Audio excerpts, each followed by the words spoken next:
ஒரு சின்ன குழந்தை தனக்கு பிடிச்ச கரடி பொம்மையோட பெட்ல படுத்து தூங்கிட்டு இருக்கா. அன்னைக்கு விழுந்த அவளோட பால் பல்ல தலவாணிக்கு அடியில வச்சுட்டு தூங்கிடுறா. அன்னைக்கு நைட்டு சின்ன சின்ன வெளிச்சங்களோட ஒரு அழகான டூத் ஃபேரி ஜன்னல் வழியா உள்ள வராங்க. டூத் ஃபேரி அந்த பல்லை எடுத்து பார்க்கறாங்க. அது ரொம்ப க்ளீனா இருந்துச்சு.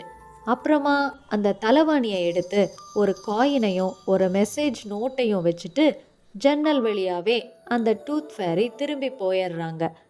காலையில அந்த குழந்தை எந்திரிச்ச உடனே தலவாணிக்கு கீழே இருந்த காயினையும் மெசேஜ் நோட்டையும் பார்க்கறா.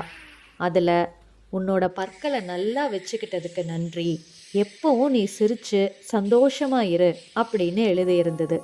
இதை எல்லாத்தையும் மேகங்களுக்கு மேலே இருந்த டூத் ஃபேரி பார்த்து சந்தோஷப்பட்டாங்க. ஸோ குட்டீஸ், நீங்களும் உங்களோட பற்களை க்ளீனாக வச்சுக்கிட்டீங்கன்னா உங்களையும் டூத் ஃபேரி சந்தோஷமாக பார்த்துக்குவாங்க.